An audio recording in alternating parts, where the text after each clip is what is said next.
Hello, is everyone here? Yes. Yes, we are. Okay. Okay.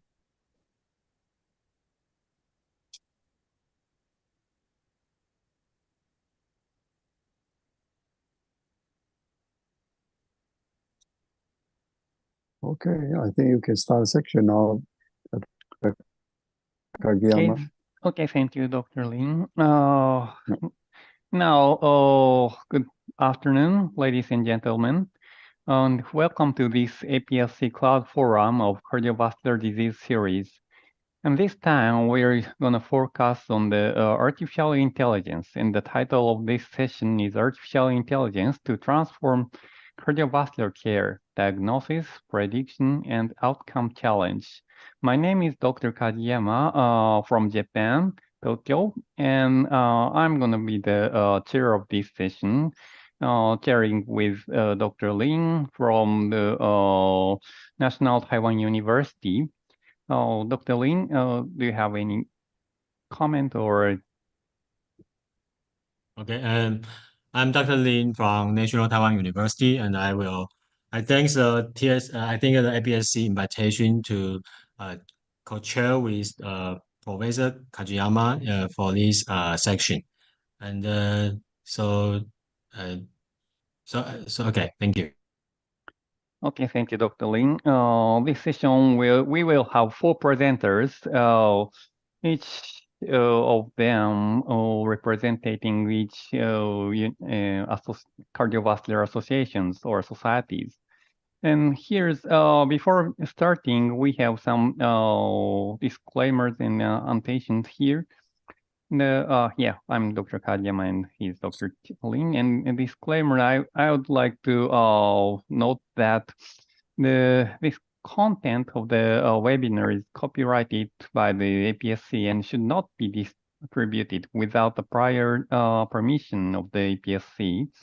And also, the views and opinions expressed in the webinar are those of the faculty members and do not necessarily represent those of the APSC. And in addition, the live streaming content of this webinar will be made available via APSC Cloud, APSC Facebook, and YouTube page. Okay, let's get started. Dr. Lin, could you introduce the first speaker? Thank you, Professor Kajiyama. I'm so glad to introduce the first speaker, Dr. Sonia Kong. And Dr. Kong is from clinical assistant professor in he is a clinical assistant professor in cardiology, and he is from Department of Internal Medicine, SMG SNU Borame Medical Center, Korea. So, and his speech title is Artificial Intelligence Enable Detection and Prediction of Atrial Fibrillation, standard 12-lead ECG versus single-lead ECG. So, Professor Kwong, please. Thank you for the nice introduction. Let me share my screen.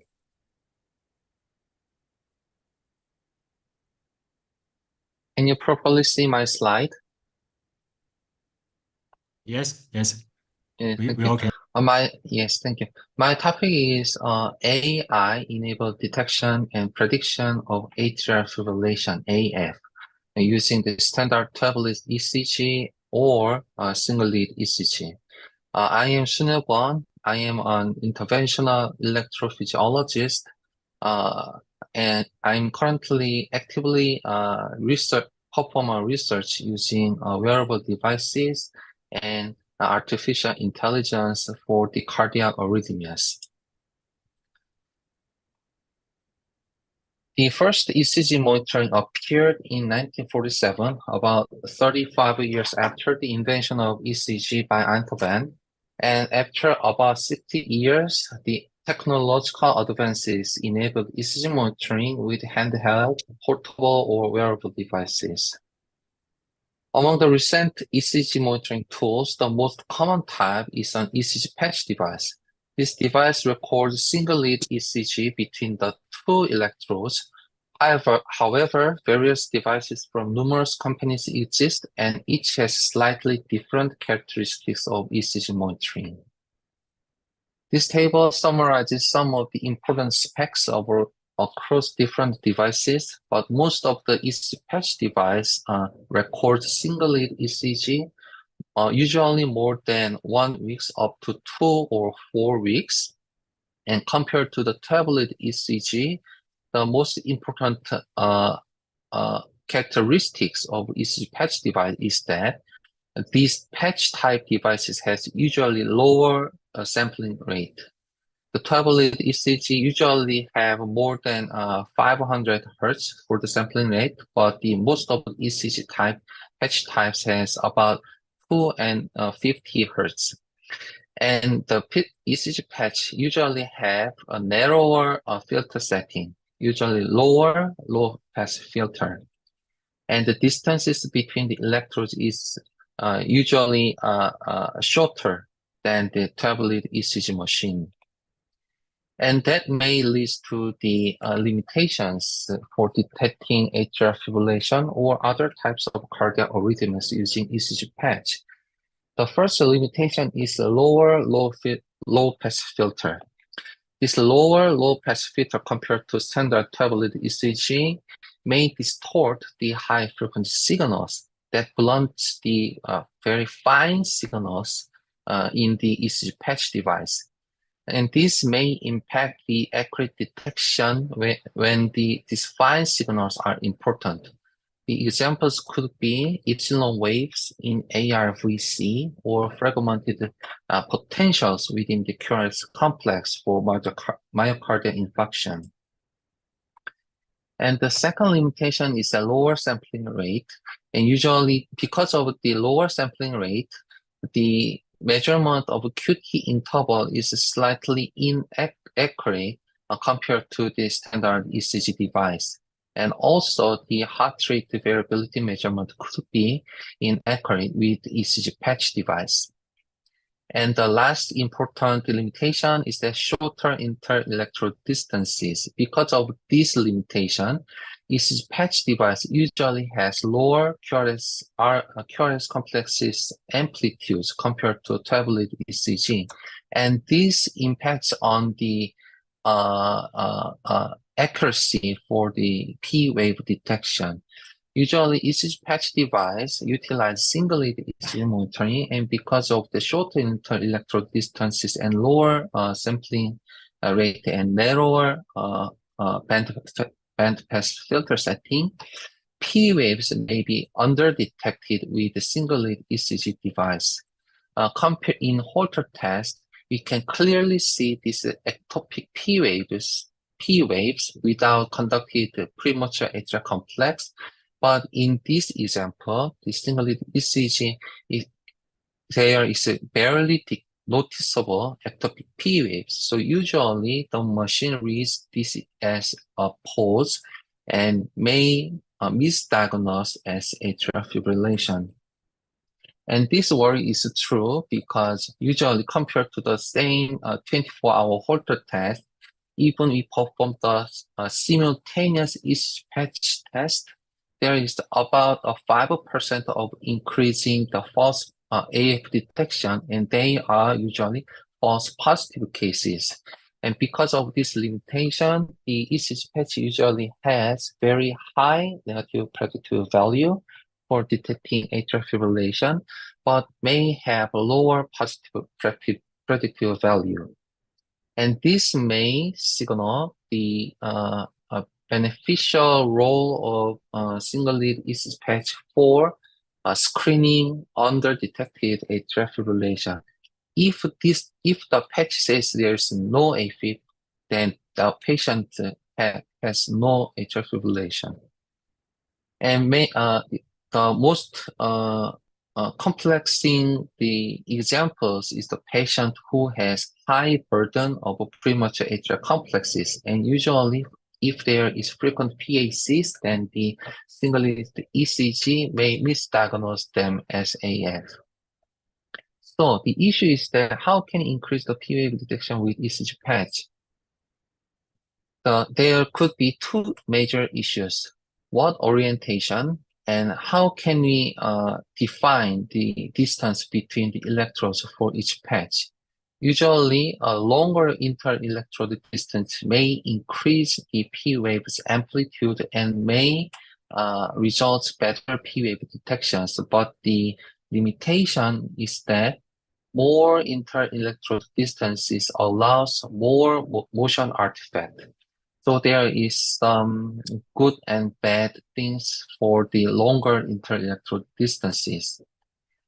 From the Bundang Seoul National Hospital in Korea, their group reported that one of the most important factor for detecting accurate P wave measurement is that patches electrodes along the heart axis can maximize P waves.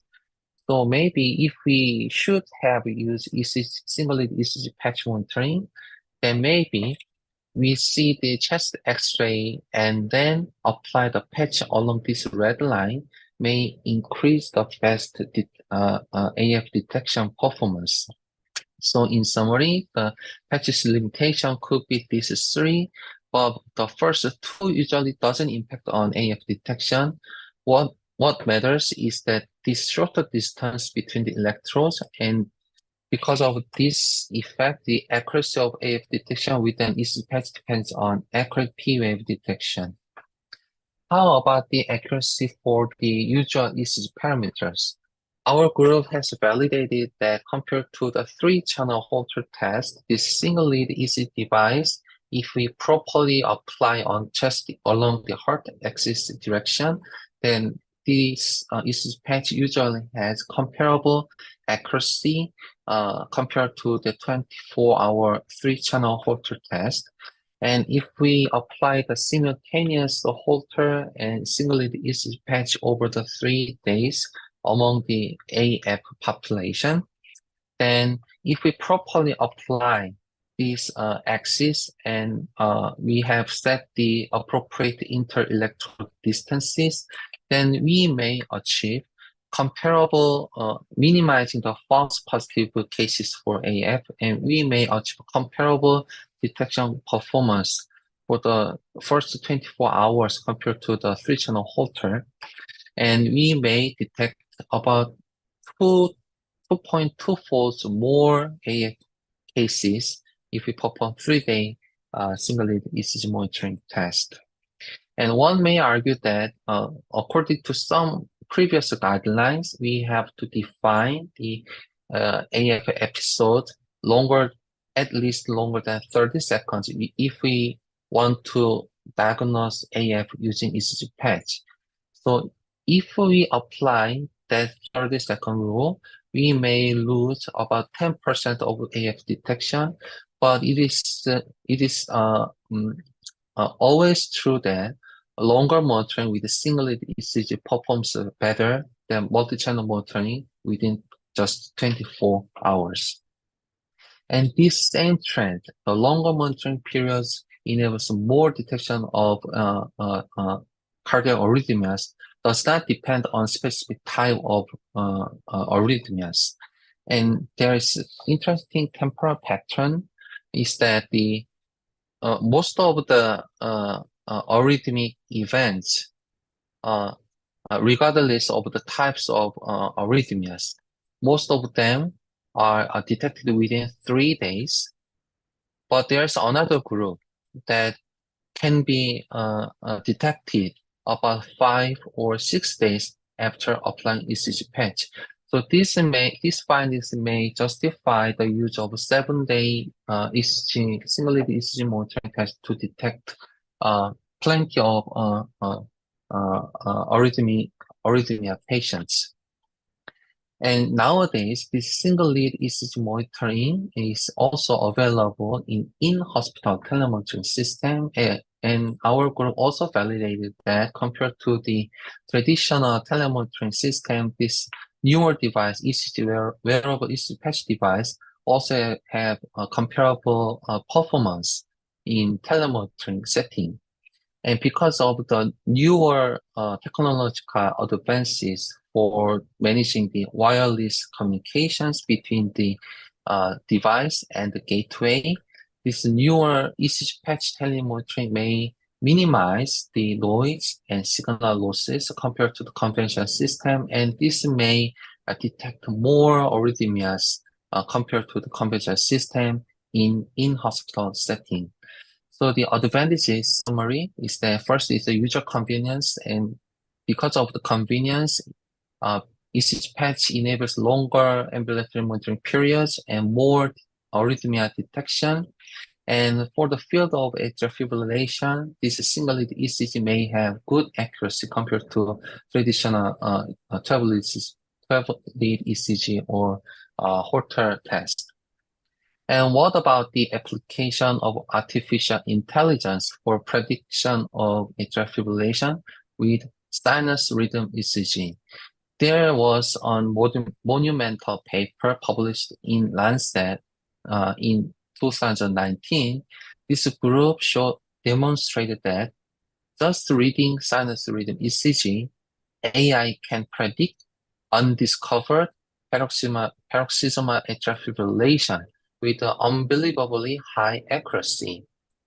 And some years later, another group also demonstrated that this same strategy can be also possible using single-lead ECG device alone. But the limitation is that compared to the 12-lead ECG version, single-lead ECG version has somewhat modest performance predicting the atrial fibrillation with sinus rhythm ECG.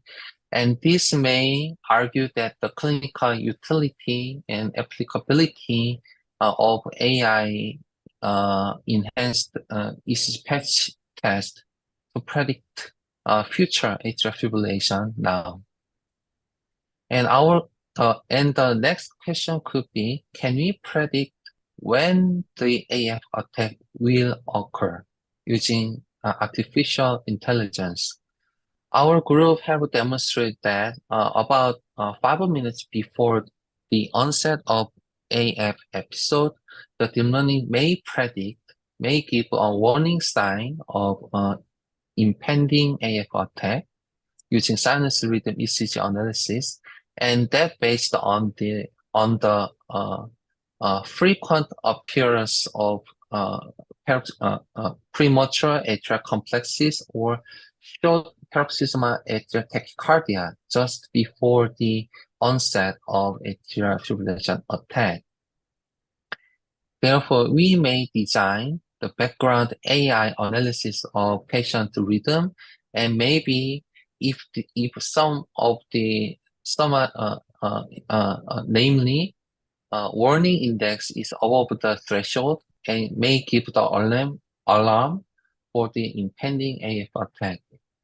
And this concept is also proven by other group in this year that about 30 minutes earlier, before the onset of AF, this deep learning, machine learning of background ECG signals may give early warning of impending AF episode. And this similar strategy is more recently also proved using single-lead ECG. And this group also predicted AF attack within 2 weeks using AI prediction of single-lead ECG monitoring. And finally, I want to discuss about the clinical utility of AI and single-lead ECG to improve the efficacy of AF screening. In our study, about 2,000 health checkup examiners without AF history performed baseline 12-lead ECG, and AI model performed the predict the risk of having atrial fibrillation using sinus rhythm baseline 12-lead ECG. And if AI reports the patient has high risk, then we perform 7-day ECG patch test. And if we perform this kind of AI-driven screening strategy, then compared to the age-based screening strategy, this AI-based strategy has 60% higher specificity, 40% higher positive predictive value, while fewer tests needed.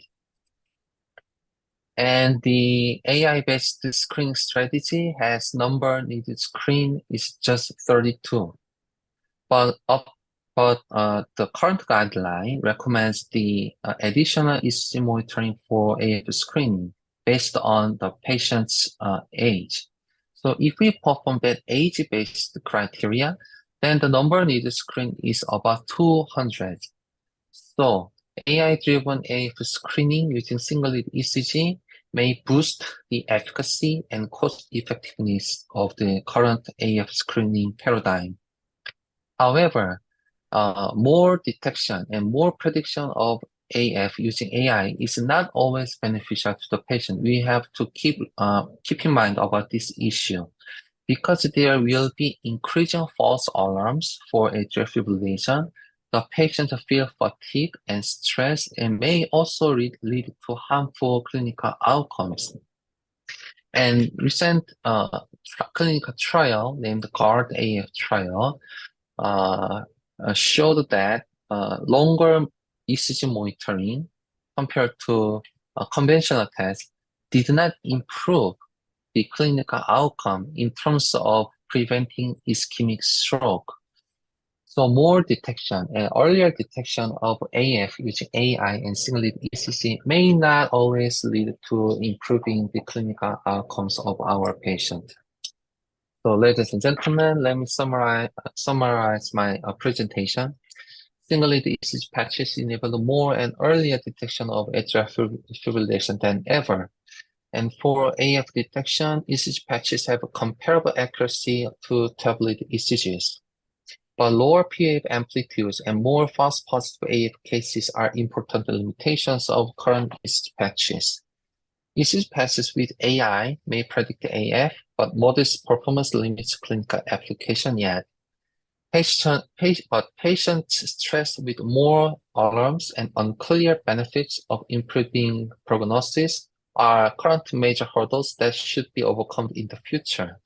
And more studies are necessary to validate the clinical usefulness of AI prediction of AF with wearable devices.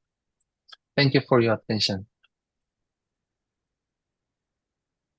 Okay.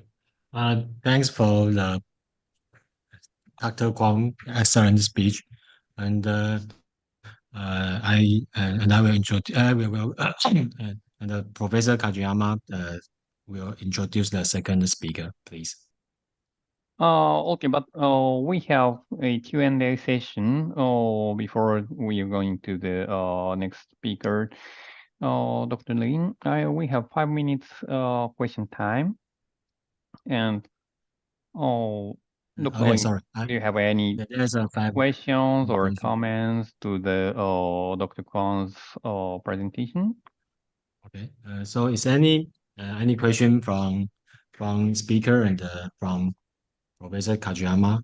I have one question is that I think the ECG page is very convenient and very useful for the arrhythmia detection, for example, for AFib. But is there any difference between, I mean, the implantable loop recorder and the ECG page? Because ILR also shows single lead ECG. So is there any difference between the ECG page and the implantable loop recorder? This is a very important question. Basically, the principle is the same, recording the electrical signal between the two electrodes. That principle remains same in ECG patch and implantable loop recorder. But the implantable loop recorder has shorter devices size. So it may has a lower amplitude for the detection of P waves even compared to the ECG patch. That could be one limitation, but the advantage is that because the implantable loop recorder is just located less deeper than the body surface, I mean. Yeah. So loop recorder may gain clean signals compared to the ECG patch. That is the advantages. But in terms of detecting atrial fibrillation, both of the devices may have comparable efficacy. So the most important differences between the two types is that monitoring duration. If you need longer than a month or about a year for the detection of atrial fibrillation, especially for the patient who have issues, etiology of unknown etiology of ischemic stroke, then maybe searching for the hidden AFib using implantable loop recorder may perform better than detecting AF using ECG patch. Okay, thank you. Can I have one question from my side? Dr. Lin. Okay, then Dr. Kwong, thank you for your excellent presentation. I'm very interested, I'm very impressed with the artificial intelligence-based technologies to detect atrial fibrillation from sinus rhythm ECGs. And actually, the one very similar or the same one has just been approved by Japanese FDA. I mean, it's called PMDA, but anyway, one application to detect atrial fibrillation from sinus rhythm EKG has just been approved in Japan. But what about in Korea? And once it's approved in Korea, do you think it's going to be used widely? Yes. Interestingly, every group in every country challenges on this topic. Prediction of AF using sinus rhythm ECG, because that could impact the clinical practice a lot, I think. And the market size for that topic is very huge. So everyone challenges on this research topic.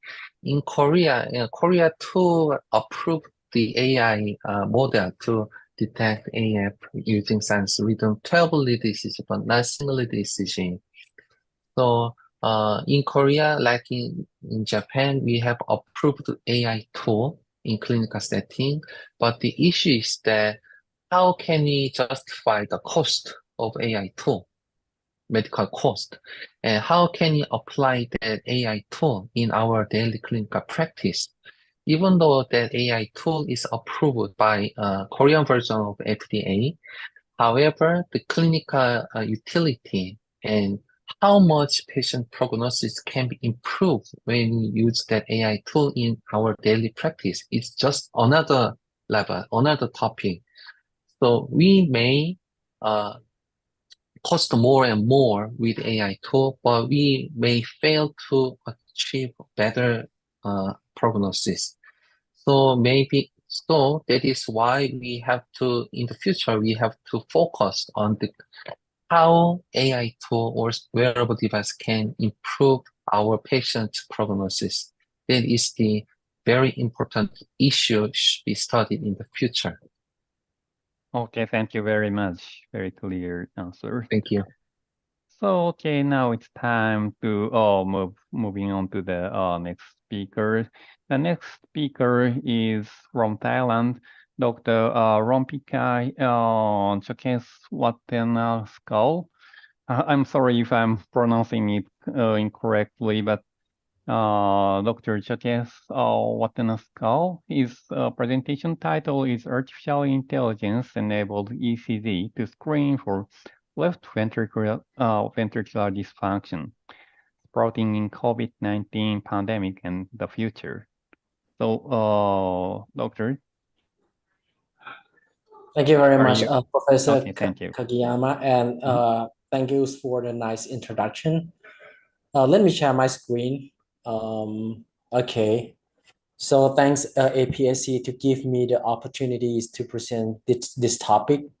I basically involved in the AI-related projects in Thailand for a while. It has been about a few years when we introduced the AI EKG base to do some screening process in our patients. Let's see what is the current evidence about AI to screen LV dysfunctions. When we are talking about the LV dysfunction, we need to classify the dysfunction into systolic dysfunction or diastolic dysfunction.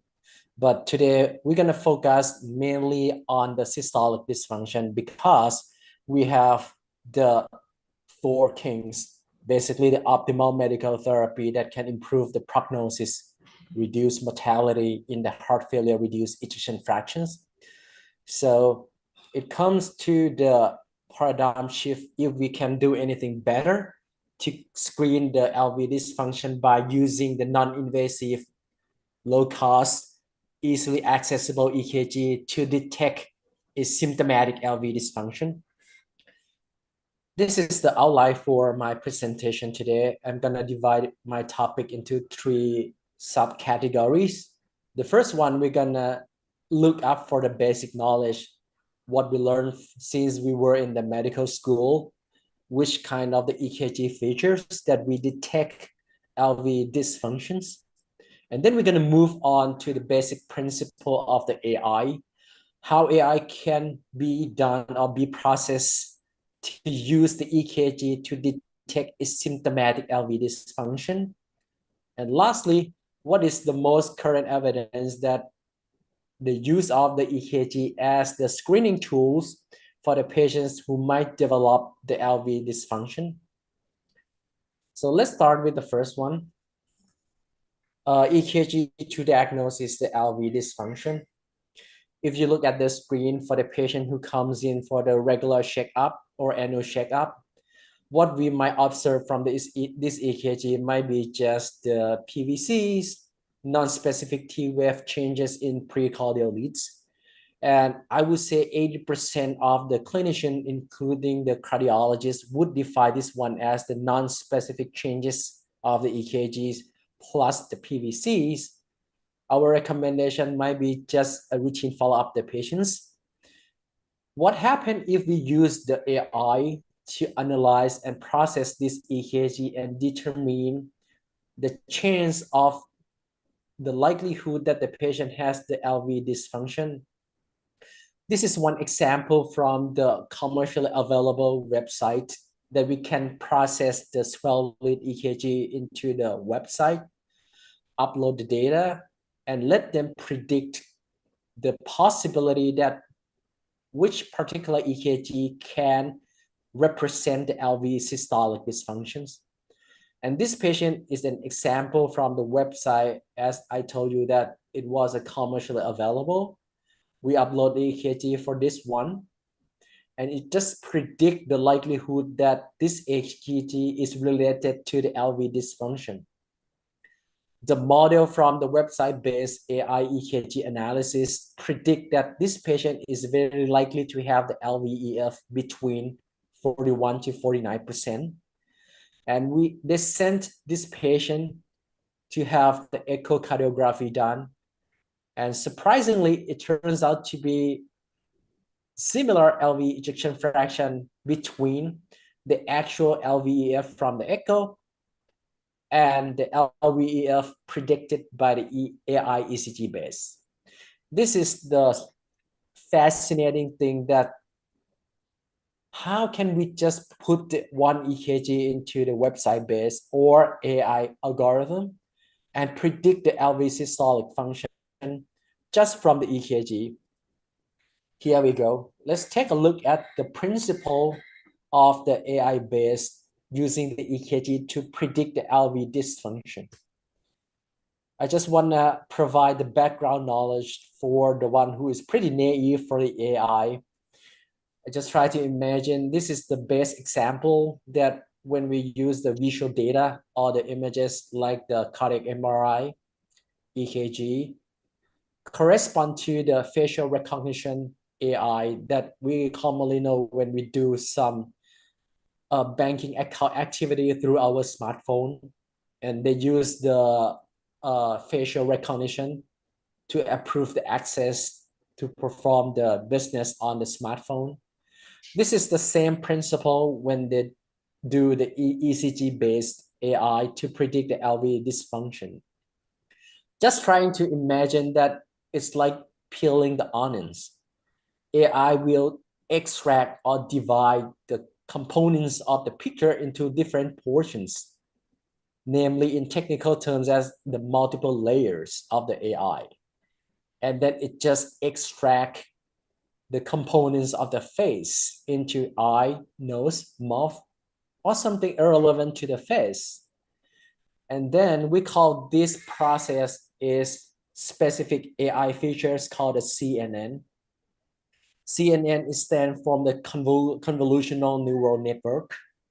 This is the terms that we need to be familiar with, because the CNN is an AI algorithm that use the clinical images to predict the clinical outcome.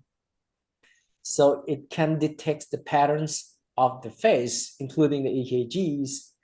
It can learn to extract the features of importance, not the noise. And then eventually it can identify the object in the face, which one is the nose, which one is the mouth, which one is the eyes. Cooperating all together, it can identify this is Mr. A or Mr. B. Same thing happened with the EKG. The first or the square one that you need to know about the basic is which kind of the data that the AI used to process the EKG. A lot of people, including me, when I started doing the AI-based project, is we thought we use the EKG as we are already familiar with the graph at the bottom right as the P-QRS complex, P-QRS complex.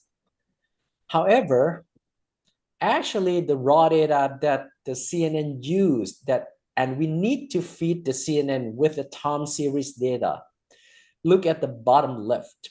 The bottom left is the data set called time series data. The time series data is the number from the rows and the columns.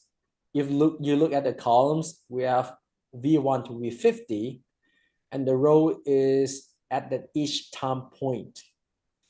We translate the time series data, multiple different number at the bottom left into the bottom right, called a spectrogram. So the spectrogram is the thing that we need to feed into the CNN models to let them learn which area that they should focus on to tell or identify the abnormal EKGs. So if anyone here would like to start doing the AI project, going back to your clinic or cath lab base to see which kind of the raw data that you got from the EKG. 70% of the machine in basically in Thailand, we have the machine that cannot provide the time series data. We just deliver the output as a PDF file, electronic PDF file, or just printing the paper from the machine, which cannot be a perfect food for the CNN. So the ideal raw data that we need to feed into the CNN for them to learn to identify the abnormal EKGs must be the time series data that can be transferred into the spectrogram. And with the spectrogram, they can learn with a different layers, as you might recall from the facial recognition software. They just divide the face into different parts, eyes, nose, and mouth. Same thing happening here. The CNN algorithm just divided the EKG into different portions, categorized by the color code. We call this one as the heat map. So the heat map just use the color code to differentiate the importance area from the non-significance area. Looking at the bottom panels, we can see this 8 EKG patients in red, yellow, the purple. The CNN model will take a look at the red area and focus to make the diagnosis of LV dysfunction or myocardial infarctions. And this is the process how the CNN learned to detect the abnormal clinical diagnosis from the input data as the spectrogram.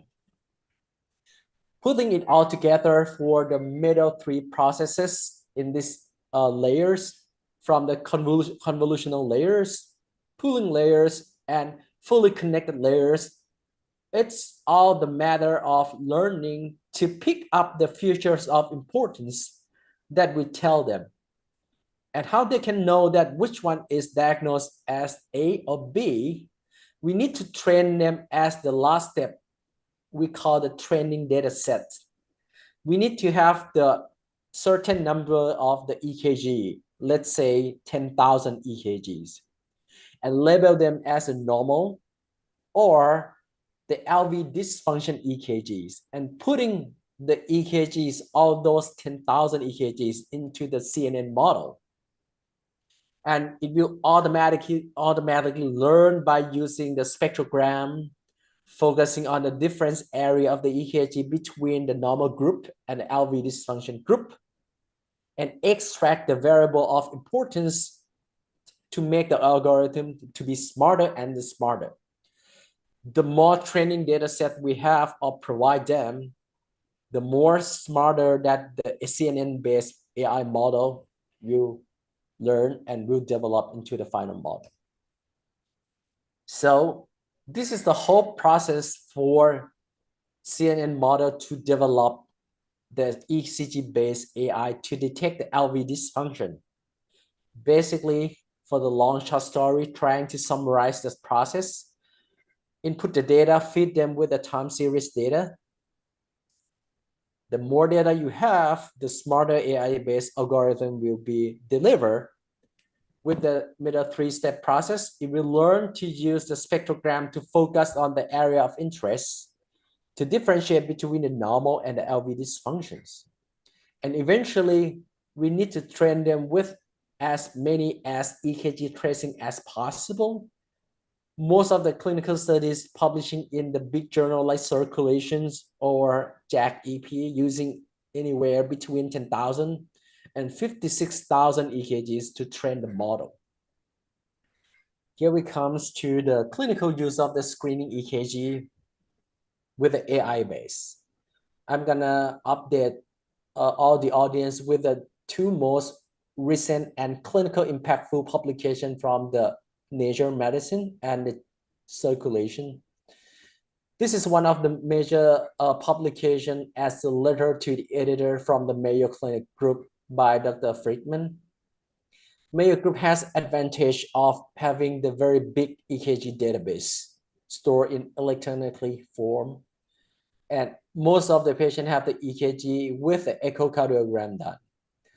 So at that time, 5 years ago, they tried to develop the model to identify the asymptomatic LV dysfunction patients just by the EKG only, because the limited resources even from the US in some area, not all the patients can get access to the echocardiogram. Some of them need to schedule like a year to have an echocardiogram done. So the hypothesis from the group is to identify the asymptomatic LV dysfunction from the surface EKG in the clinic. And here comes to the study design and the models that the Mayo Clinic group led by Dr. Friedman did, published in the Nature 2019. They used 45,000 patients who all have both EKG and echocardiogram for LVEF measurement. And they divided the patients into two groups between the LV dysfunction, mainly the systolic dysfunction, who has ejection fraction below or at 35%, and the remaining training set EKGs. And they test the model on the independent data set for the remaining 50,000 patients, which we call the testing data set. And this is the algorithm on the flow chart that they use the patient. If we see the impressive number of the patient at the top box, they have a 600,000 patients stored in their data set with EKG and transthoracic echocardiogram. And they just want to make sure that the EKG and echo was done at about the same time. So they exclude about 400,000 patients who has the echo and EKG done more than 2 weeks separate from one another. 160,000 patients just looking into the valid for analysis, and they just divide the pair of the data set into 10,000 and 63,000. Eventually comes down to the bottom of the flowchart. They have the training data set, internal validation of the data set, and the 50,000 remaining for the final testing data set. Just want to remind that why we need to have both training data set and testing data set. It's pretty important because we develop the model from the training data set for the LV dysfunctions. The model must be a perfect thing to predict the event from the training data set. So perfectly, we need to have the separate or independent data set to test the capability of this model that just developed it from the training data set to see how it's capable to predict the LV dysfunction from the independent data set.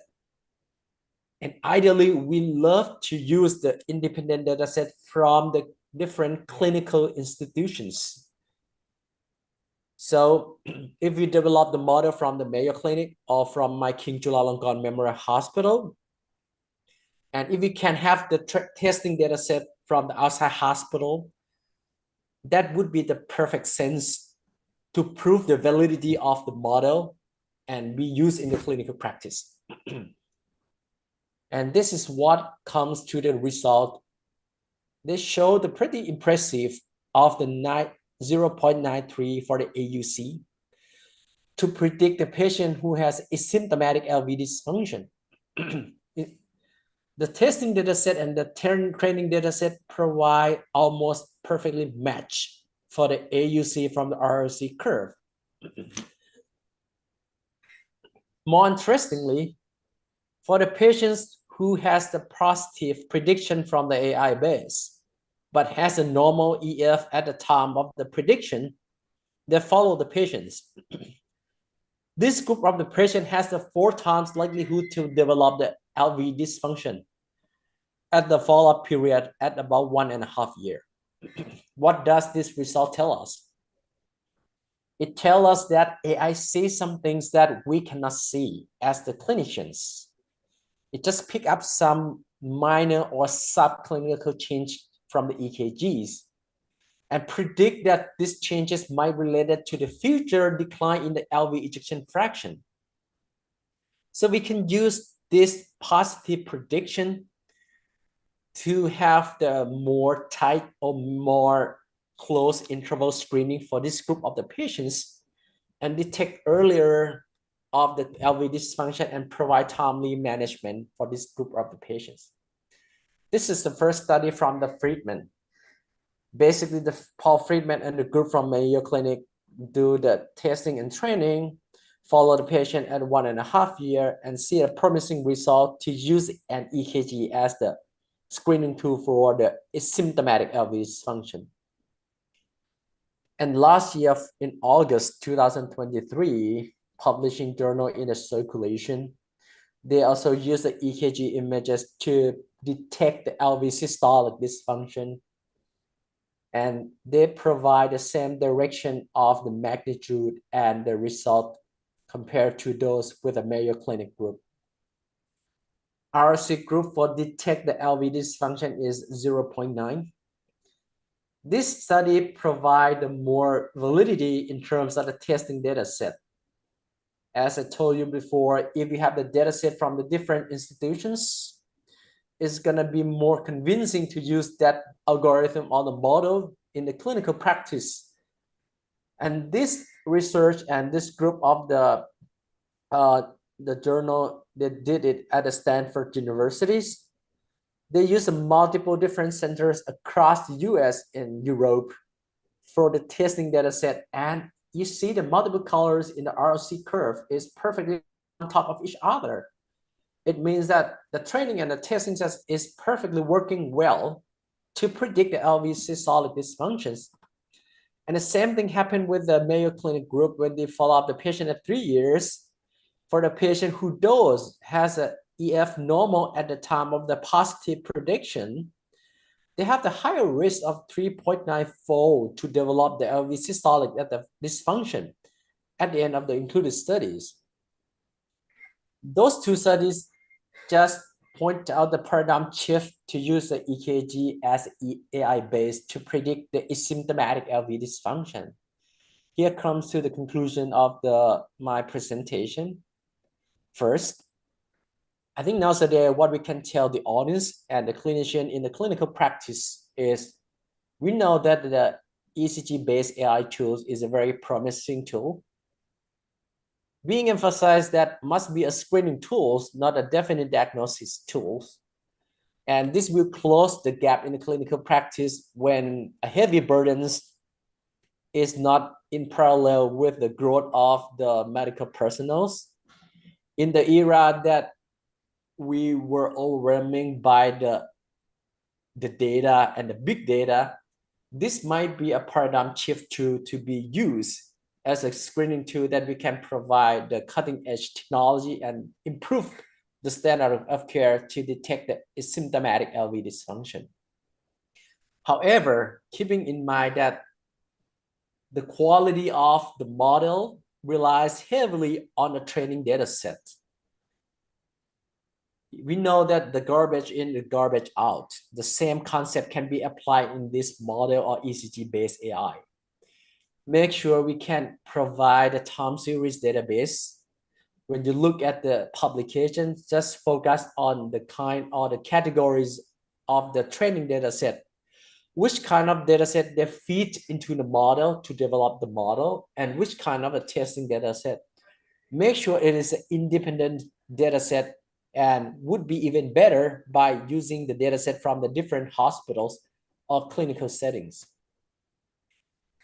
Even with the false positive screen, namely that the patient who has a positive prediction but was normal EF at the time of the prediction, this group of the patient has a higher odds to develop the LV dysfunction at the follow-up. The last photo that we can learn to share with the audience is, I think this is the era that the AI ECG-based would be the tools that we can enhance the capability to use as the screening tools. But just be patient, don't be too energized to use as the diagnostic tools, because in the final steps for the making diagnosis, it still rely on the clinician and healthcare workers, not only with the patient's benefit, but with the legal issues. Thank you very much. Thank you very much, Dr. Robinson. Is it your last name or? No, I mean, that's why. And okay. It's hard to find somebody to pronounce my last name correctly. So Ron Pichai is the best. Thank you, Dr. Pichai. Then thank you very much for your excellent presentation. Unfortunately, we are running short on time, but we may have one short comment or question. Is there any from, yeah, please, Dr. Lin. Okay, thanks, Dr. Long Pichai. It's a very excellent speech. And I think the key issue of the implementation AI ECG into clinical practice is the quality of the ECG, because I also do some AI study. So how do you deal with, because the AI ECG could comes from raw data, for example, XML, or maybe from PDF file, or even in the image, PNG, JPG. So how to deal with the gap of the quality? Because I think it is very important if you want to put the same algorithm to another hospital or another clinical setting. Yeah, thank you very much for the questions. I think this is pretty important, especially in developing countries, I mean, including Thailand, because a lot of hospital settings, we don't have the machine that can provide a time series-based EKG as a raw data. And what we actually did in our hospital when we collaborating with the engineer faculty to let them help us to write the algorithm. The first questions that came to our meeting is about raw data. So the best that we can provide it to them at that time 2 years ago is we use the PDF file. And the issues with the PDF file is the quality of the scanning or the scanners. If you cannot make the size or the ratio of the images of the EKG be symmetrical between at the beginning and at the end of the EKG, it still causes the problems. So what I would recommend in the clinical setting that cannot provide a time series base, just store the EKG in a good quality scanning machines, or even export the PDF file in the PDF format instead of printing out like the physical papers. And this is going to be a short-term solution for developing countries or the clinical setting that cannot immediately get the very good machine to provide a time series EKG based data. Thank you. Thank you very much. So I'm going to introduce the third speaker, Professor Kajiyama. And Professor Kajiyama is associate professor and he's from Japan Department of Cardiovascular Biology and Medicine, Jitendo University in Tokyo. And his speak title is Artificial Intelligence Enable Echocardiography in Heart Failure, Point of Care Improvement and Outcome Prediction. So please. Thank you, Dr. Ling. Let me share my screen. Is everyone looking at my screen? Okay. Yes. Okay, thank you so much. Good afternoon, everyone. My name is Dr. Kajiyama, Nobuyuki Kajiyama from Juntendo University, Japan, representing the Japanese Society of Cardiology. And today I will be discussing AI-enhanced echocardiography in heart failure with a little bit focus on the how it enhances point of care. So these are my disclosures. Okay, let's begin by looking at the history of deep learning. Currently, we are in the midst of the third or fourth AI boom, primarily driven by deep learning. This era began in 2012. There had been a competition called the ILSVRC, where teams competed image classification.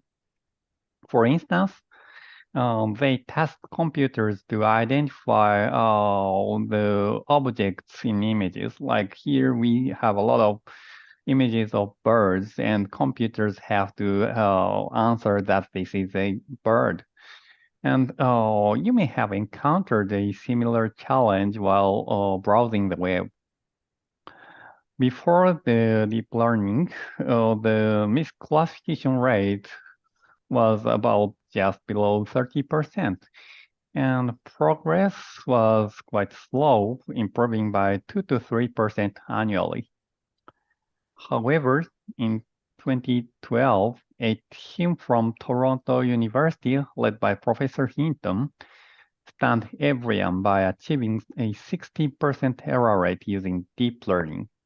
Actually, the second placed team was achieved around 21% of accuracy, misclassification rate. And this breakthrough of the deep learning led to widespread adoption of this technique, rapidly improving the error rate.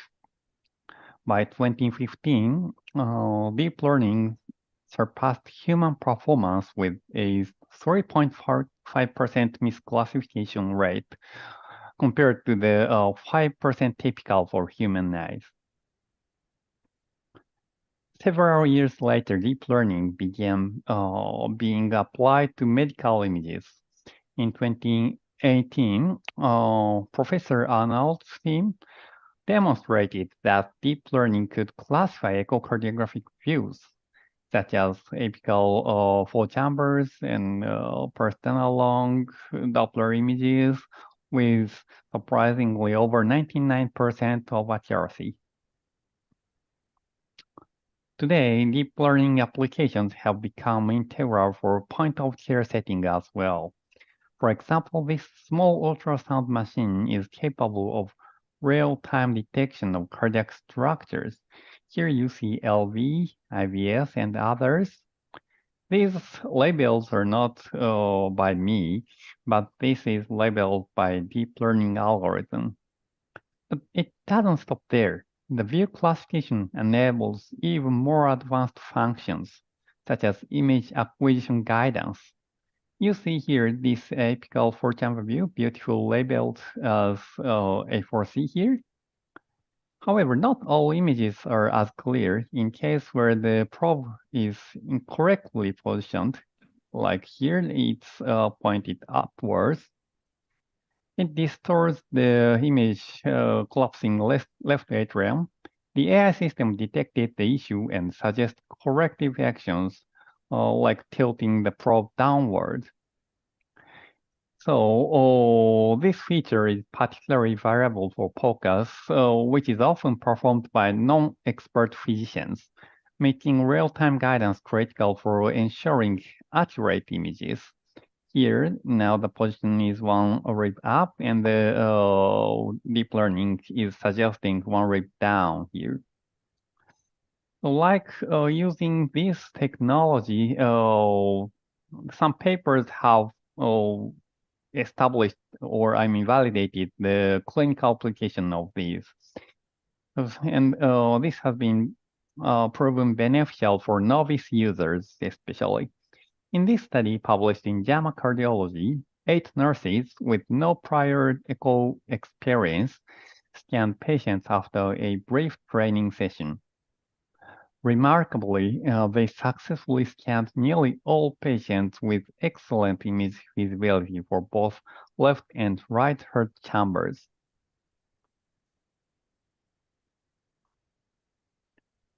Another major advance is automated image analysis.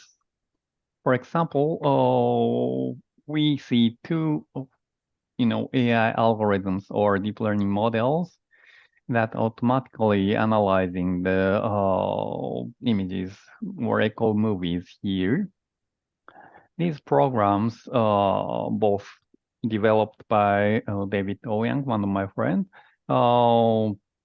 not only outperform traditional rule-based methods, but have been validated across multiple studies for their accuracy. So this one is now measuring ejection fraction in variable of the various kind of images, and this is continuously measuring the wall thickness throughout cardiac cycle. Here, automated analysis is not limited to large stationary machines. It's now available on compact handheld devices like this Cosmos ultrasound system. The portability and the ease of use of these devices make them well suited for AI-based solution automations. Historically, such small devices were not ideal for measurements because of these small tablets and small, device sizes. However, with AI, even these handheld systems can now accurately assess cardiac function in real time. This shift represents a major step forward in expanding the accessibility with advanced cardiac imaging and cardiac diagnostics. We validated the accuracy of this AI POCUS in a multi-center study. In Japan, we used the same small device in several hospitals, and this study demonstrated its feasibility in clinical practice with a high degree of accuracy. Actually, the concordance with the standard machine were quite good, and now we actually use these devices in our clinical practice. However, these studies were all about proof of concept, and the critical question remains: can these AI tools truly be useful in your clinical practice? And studies are now moving beyond such proof of concept to evaluate their real-world applicability. I believe a key turning point was the EchoNet RCT study presented at the 2022 ESC meeting, again by Dr. David Owens.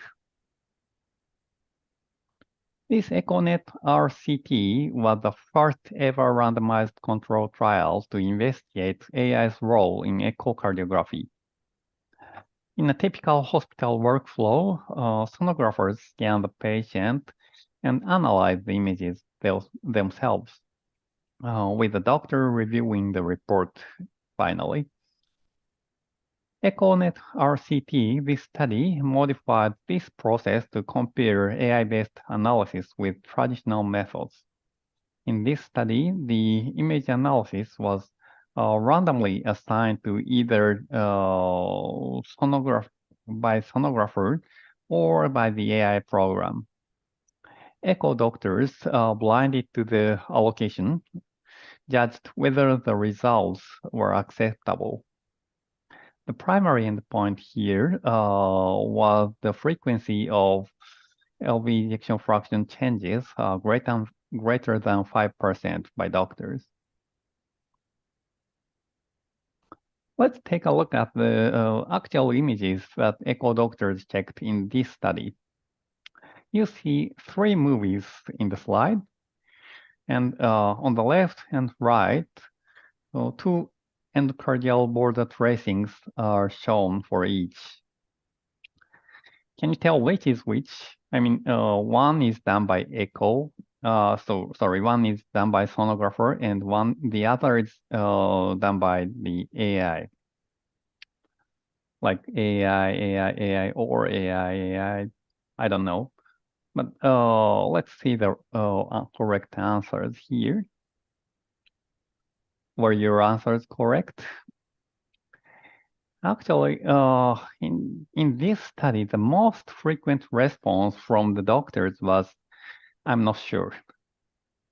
Furthermore, in those who answered to the question, more than 40% were incorrect, suggesting that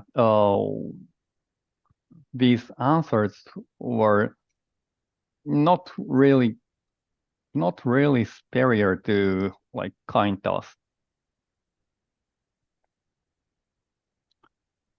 Okay, let's come back to the results. These EchoNet RCT results were quite striking. While 27% of sonographer reports were changed by the doctors, only 17% of AI reports required their modification. Additionally, sonographers took around 2 minutes to analyze LV ejection fraction, while AI did it instantly with 0 seconds.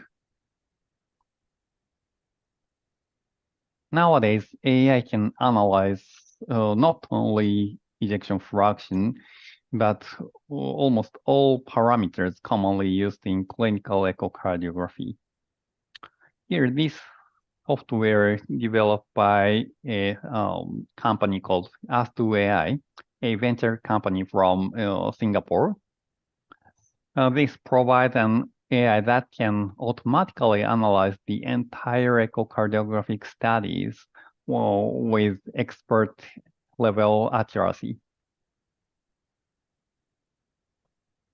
So this software is now available in Japan, commercially available in Japan. So we use this software, As2AI software, to conduct a randomized controlled trial. We call it AI Echo RCT. The study was designed to evaluate the impact or clinical utility of this AI software on clinical workflow. We randomly assigned sonographers to AI day and non-AI day. On AI days, sonographers were instructed not to perform any manual measurement. Instead, the AI carried out all measurements, and the sonographers reviewed and adjusted the results as needed. On non-AI days, the sonographers reverted to their usual manual workflow, performing all measurements themselves. And these AI day and non-AI day were repeated randomly.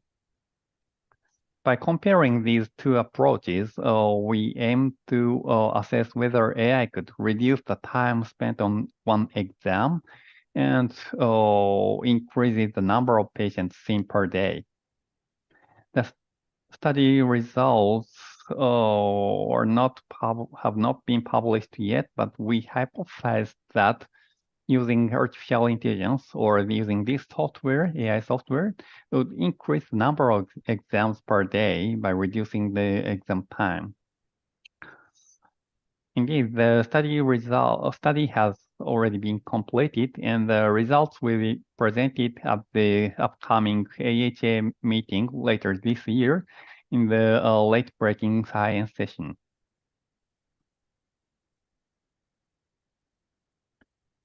Finally, as you all know, everything now is about generative AI, and echocardiography is not an exception. Echocardiography has already met with so-called large language models, LLM. Here, this LLM or generative AI developed by the Dr. David Ouyang Kim can handle echo videos directly. Once you upload echo movies here, this generative AI called echo clip automatically produces echo reports. Surprisingly, it estimates ejection fraction and chamber sizes without directly measuring them with minimal error.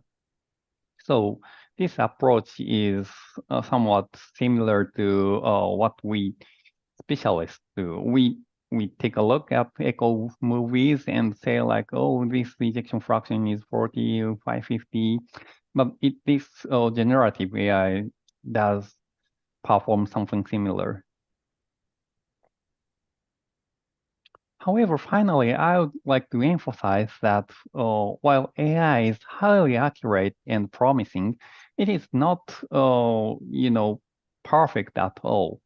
For instance, this ECG, this is taken using my Apple Watch. This ECG, this analysis mistakenly indicated atrial fibrillation, probably due to motion artifact and possible premature beat.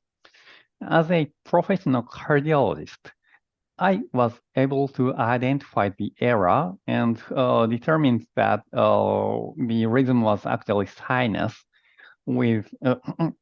However, let's say I am a really, novice cardiologist, or just ordinary physician who cannot detect who cannot judge whether it's sinus or atrial fibrillation. I might have DOAC or I might have anticoagulation now. Another example on the right panel shows the AI incorrectly identifying noise as a transmitral E wave. If this error went unnoticed, it could lead to a misdiagnosis of heart failure due to a falsely shortened deceleration time. These highlights the importance of having trained professionals who oversee AI systems. Let's take a look. One more example. This is the results of the EchoNet RCT, the RCT that we have just seen. Here, even though this AI algorithm is somewhat closer to cardiologist assessment, there's some really, outliers of the AI assessment. Here, AI says ejection fraction is 100%, while the cardiologists say it's 25, 30. So, sonographers do not do something like that. So AI sometimes do ridiculous errors, which is easily detected by trained professionals. In the future, our role will shift from performing the analysis to supervising AI output, but this oversight will require a high level of expertise. So I believe that in this AI era, our skills as professionals, healthcare providers, matter even more than before. I would like to finish my presentation by concluding that AI, particularly deep learning, is enabling automated echo analysis, and ongoing research on the implementation of AI-based automated analysis is set to transform the workflow in echo labs. But as clinicians, we must prepare for AI-driven workflows while continuing to refine and maintain our clinical skills. Thank you for your attention. Okay, thanks, Professor Kajiyama. Excellent speech. So, does anyone have a question for Professor Kajiyama? Yeah, I think the AI-enabled echocardiography can reduce the labor of our daily practice, especially for the sonographer. But is there any evidence showing that the AI-enabled echocardiography could impact the outcome of cardiovascular patient of a patient with cardiovascular disease about the outcome? Oh, thank you so much. That's very important point. Here, because of the easily available nature of AI measurements, most of research on AI echo is focusing on the predicting such measurements. I mean, because they can easily be available. But outcome data is much more difficult to get. So unfortunately, I don't think there have been many studies that connected the AI echo with the real outcomes, clinical outcomes. However, I believe that from now it's on the corner of the AI softwares are on the corner of clinical use. So we will see a lot of such research in coming several years. Okay, thank you. So maybe we go into the next session. Okay, thank you so much, Dr. Lin, and thank you for the audience. We're gonna move on to the next and the last speaker, Dr. Lin himself, and he's an associate professor, Department of Internal Medicine, National Taiwan University. Of course, from Taipei, Taiwan, and his speech title is Artificial Intelligence-Enabled ECG to Reduce All-Cause Mortality in Critical Illness, Evidence from Clinical Trial. So, Dr. Lin, please go ahead. Yeah, thank you. So I'm going to share my slide okay. Can everyone see the slide? Yes, good. Okay, thank you. So I'm Dr. Tinze Lim from National Taiwan University Hospital. I'm very thankful that APSC gave me the opportunity to share this title, AI-enabled ECG to alert intervention to reduce all-cause mortality in vulnerable patient, evidence from outcome change. So it is my disclosure. So I think this year is very important year because it is a 100-year anniversary of Nobel Prize to Beethoven for the invention of the ECG. And through the ECG, we use this modality, we use this tool, and we can diagnose many disorder of the heart. It opened an amazing window into the heart. We know the reason, LV mass hypertrophy, AMI, or electro abnormality. So maybe after 1,000 years, we have some advanced tool. I think the AI-enabled ECG in interpretation can see things that human eye and the brain cannot see.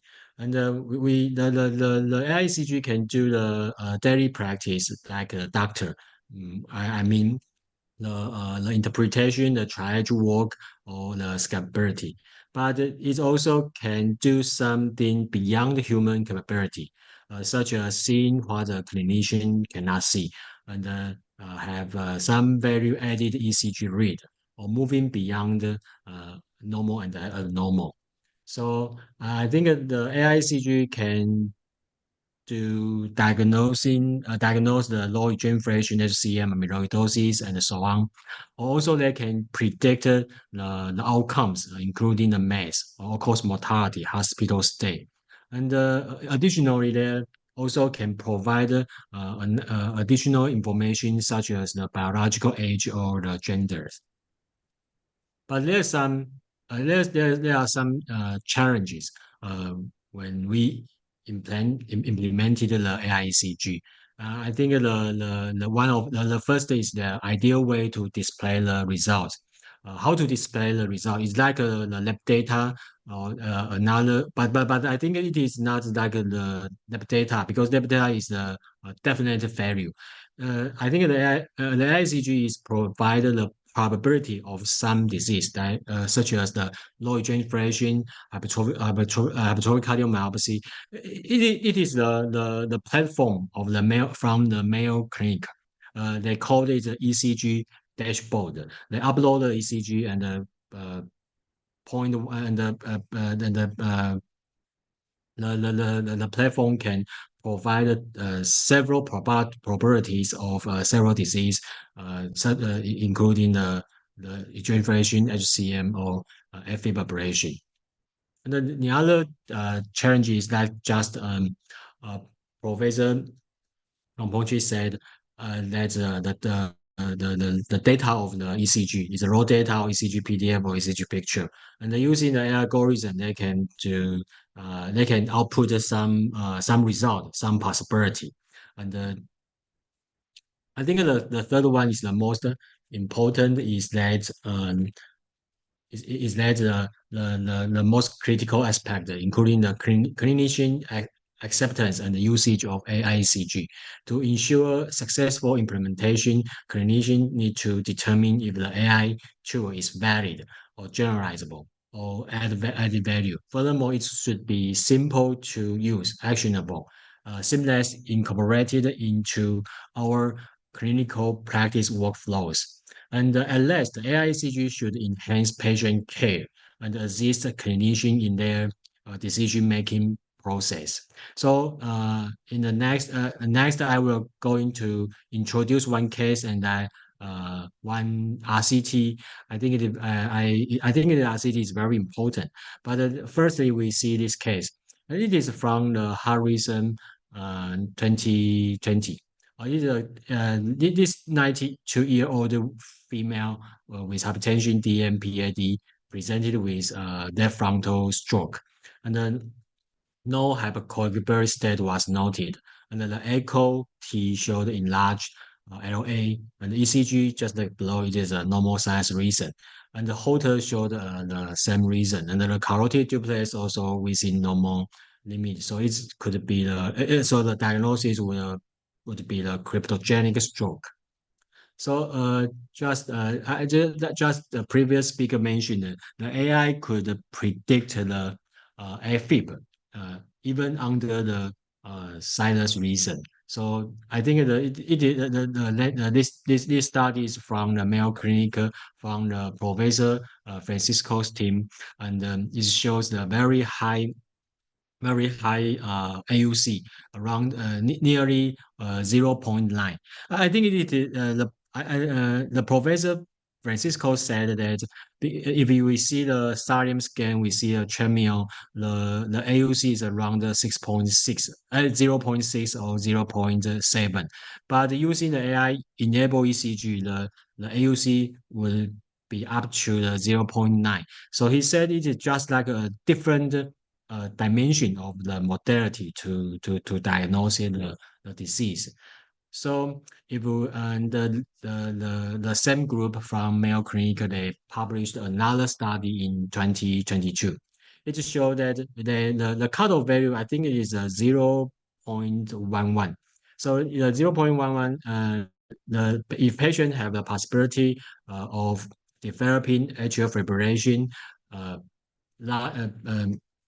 higher than 0.11, and after 2 years follow-up, there will be fourfold increased risk of AFib compared to the control. Okay, and it is the ECG dashboard of Mayo Clinic. So let's back to our patient. In this patient, it is a baseline in 1993, and it is the first abnormal ECG is 2002. The estimated probability of AFib is 18%. And at her first stroke in 2014, the AI predicted the AFib under this ECG with normal sinus, and the possibility is 65%. And the second stroke is 92%. So if we put this information into one chart, we can see at the first, I think it maybe in the early of 21st century, the ECG predicted the possibility of AFib is higher than 0.11. And maybe if we use this ECG, if we have the AI-enabled ECG, and we believe its predictive possibility, maybe we can in this time, maybe 10 years earlier, and might prevent the first stroke because we can do the more intensively screen of AFib, maybe a Holter continuous ECG page to detect AFib and prescribe the NOAC to prevent the first stroke in this female, in this woman. So I think the AICG, they provide us another dimension of diagnostic tool, because we can use only the 10-second resting ECG and to predict the possibility of the AFib in the future. And it maybe can replace the ECG page to help us to diagnosis of AFib. So I think the clinical insight lead the way, but evidence from RCT create a path. So I'm going to introduce the latest RCT from Taiwan Tri-Service General Hospital. I think this study is very interesting and very important. I enjoyed reading this article, so I'm going to introduce this article. I think the AICG, I think previously study showed that using the AICG could predict the 1 year's mortality, and the AUC is around 0.88. And the shorter prediction is better. The longer prediction is not so good. Also, if we want to know the prognosis, maybe the ECG can predict short-term prognosis. If the prognosis is above 6 months, if the duration is above, if the follow-up duration is above 6 months, it may not be so precise. And then another important is that ECG not only predict the mortality, it also help us to diagnose systolic heart failure, AFib, or maybe valvular heart disease, channelopathy, hypertrophic cardiomyopathy. And it also showed previous study also showed a single score predicted by AI ECG for all-cause mortality also can predict other disease. Okay, so back to this RCT. It is a randomized control trial and open label, and they have 50% visit using the AI-enabled hospital information system, and then the other 50% of patients they receive the usual care. So which one is better? So it is the flow of the study. Here we can see that 39 physicians participated in this trial, and not all internal physician, and some doctor from the emergent department. So the patient there were 16,000 patients from emergency department or from inpatient department. Um, and then they use the AI ECG. They have a platform, and then they put their ECG in this platform, and using their own AI algorithm. So they will predict this patient is high risk of mortality or low risk of mortality. And in their study, they around 10%, 9% or 10% of patients had a high risk of mortality.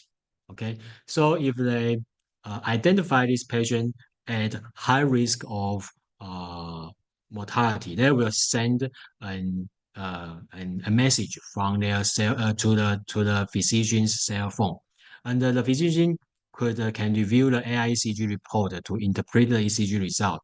And the most important, they can arrange intensive care or intensive examination, such as the pro-BNP, echocardiography, and more frequent ECG or Holter to what they think the patient may have. Okay. So the physician understood that the AI-ECG may identify subtle signs of underlying cardiac disease, particularly of heart failure and paroxysmal AFib. And the study period is from 2021 to 2022, and the outcome primary endpoint is all-cause mortality, and the follow-up duration is 3 months. So it is the baseline characteristic. Here we can see it's a half patient from emergent department and half patient were from inpatient department, and the male and the female is half. Okay, and in their cohort, the most of patient, maybe around 90% of patient is at low risk in the Muse group. I think the Muse group is the conventional or traditional alerting system of their hospital. So it is a primary point about the all-cause mortality. All patient overall the hazard ratio is 0.83 and the p-value is 0.4. And I think the significant difference is driven by the high risk patient identified by AI ECG, because if in the high risk patient, the hazard ratio is 0.69 and the p-value is 0.6, and then there's no different for the low risk patient. And the secondary point is the cardiac death. Similarly, the significant difference from the significant difference of a cardiac death is driven by a high-risk patient identified by AI ECG. And the non-cardiac death, I think there's no significant difference. But still, in the high-risk patient, there is a significant difference in the respect of the non-cardiac death. So, I think in the high-risk group, the ICG could identify some patient at high risk of mortality, and then they inform the physician this important information, and the physician could arrange some examination, maybe the longer ICU stage admission, maybe ICU admission, maybe more amiodarone use, and arrange echocardiography examination or NT-proBNP test. So this study showed that if the patient at high risk group and in the intervention group, there were more ICU admission, more amiodarone use, more echocardiography, and NT-proBNP test. And the result also the more abnormal finding were noted in the high risk subgroup. And then I think the subgroup analysis is very interesting, because the author said that traditionally we think that this patient may be at low risk, such as they were from community hospital and young age, or the Muse score is low, it's 0.22. But using the AI ECG, they can identify this high risk patient from this low risk patient we consider that if we use the traditional risk marker, and the risk reduction is most pronounced in this population. So I think the study changed the clinical practice because if in the future, if we have a patient from emergency or in the inpatient, I think the immune system could alert some patient. It's very overt signs. Maybe they have a shock, they have a tachycardia, or maybe a tachypnea. But if we using the AI ECG, we can identify some patient at high risk factor. They can because this patient maybe has maybe have may have some subtle signs, but can be identified by AI ECG. They are at high risk of mortality, and it is a new opportunity and a new modality for this patient. So it is my summary. I think the future of the AI ECG is being part of the multimodality, which means we can use the AI ECG, we can use the AI echocardiography, maybe the sodium scan or patient clinical data. We can integrate all this information and help us to obtain the comprehensive result. But on the other hand, you only use the AI ECG to do some screen we can use the AI ECG as the screen tool. If the AI ECG alert us that the patient maybe have a poor ejection fraction, maybe they have a paroxysmal AFib. For example, if they have a poor ejection fraction, then we can arrange the echocardiography, or maybe we can use a sodium because the ECG the AI ECG tell us they maybe have a CAD. And on the other hand, improving health system, I think it may be from the image technology. We can improving equity and public health, identify some early disease and arrange more intensive examination and give them more comprehensive and patient individual tailored therapy. Okay, it is my speech. Thank you. Thank you so much, Dr. Lin. Fascinating talk from the Dr. Lin. And is there any comments or questions from the audience or panelists? So first we have 5 minutes question time, and let me start from my question, Dr. Lin. Yeah, indeed, fascinating talk and great result of the last RCT presented at the last of the presentation, and it was surprising that the AI algorithm could lead to actually better outcomes in clinical practice. And my question first is, what is the AI algorithm exactly capturing from EKG as a risk of those patients? Yeah, I think because I think the AI ECG is used CNN convolutional neural network, but in their study they did not mention what the characteristic the AI ECG detect from the 12-lead ECG, but just like a black box. But I think they construct their own AI ECG alert system and improved outcome. So actually I don't know what the AI could see from their ECG, the 12-lead ECG, and identify they are at high risk. I have no idea.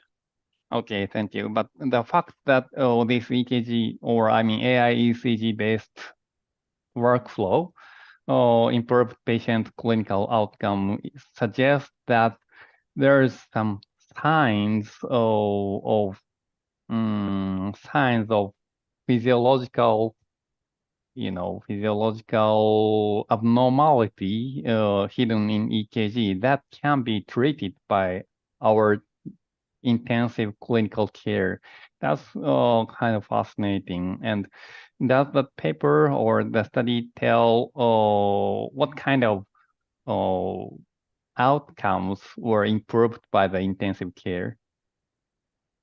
Oh, I think it is very interesting because I think the study's primary endpoint is all-cause mortality, Mhm. but they did not mention what kind of outcome for the patient admitted to ICU. But I think but I think because the author Dr. Lin's he also told me that in the ICU. In the patient admitted to the ICU, the most important change is the heart failure condition. I think if they have the heart failure, maybe acute common heart failure, and the original the previous they admitted to the general ward, they will transfer them to the ICU for the ADHF. Okay, thank you. And from the clinical or clinician's point of view, are you going to use this AI ECG if it's implemented in your clinical practice, and to whom? Okay. I think because this study is conducted in the Tri-Service General Hospital in Taiwan, so maybe they have their AI algorithm to identify patient at high risk. But I'm not sure if the same AI algorithm could be used in my hospital, National Taiwan University Hospital. But I think we have to establish our own AI ECG and the early warning system to help us to identify patient at high risk. But I think the study provide a strong evidence to encourage me to do this job, to do this issue. Okay, thank you very much. Dr. Lin, any comments or questions? Yeah, I really learned a lot from all the talks today. But I have a feeling it seems that we still have a gap between the AI developed knowledge, or either by ECG or by echo. It seems that we are not very sure in other than improving our efficiency, what else the AI can help us. And it's really that I was expecting a lot from Dr. Lin's talk. I see we can use AI to improve our patient survival. So I don't know how Dr. Kazuyama you feel how AI-enabled echo can improve our patients' survival in addition to just efficient. Okay, thank you so much. First of all, it is very difficult to actually prove that even other techniques of the echo, like strain or 3D, is improving the patient outcome, indeed. There's very limited evidence that those techniques are improving patient outcome directly, but through accurate diagnosis and more accurate patient referral, I believe those diagnostic testings are improving patient outcome. In that term, the AI algorithm or AI workflows will definitely improve the diagnostic accuracy, efficiency in the echo lab. And as I showed in my clinical trial, AI at least definitely reduce the time for one exam or time for calculation measurement, which enable us to think more deeper. I mean, which gives us more time to think their physiology or their disease more.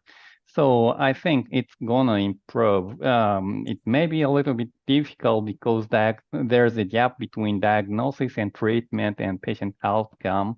However, I believe those changes in workflow of the echocardiography will be associated with better patient outcome. Yes, I agree. Yeah. Because I think the time limit, because the schedule time is 1:45, so I'm going to close today's section. I'm so honored I'm so enjoyed all the speakers uh they are talking about. I think I learned from them from a lot, but I'm going to close today's section, and also thanks APSC to give all four speakers opportunity to share their work. Thank you everyone. Thank you so Thank much. you. Thank you so much. Thank you Bye. all. Bye. Bye bye. Have a good We will rest have of more the day. chance Bye in bye. the future. Yeah. Okay. Thank you. Thank you.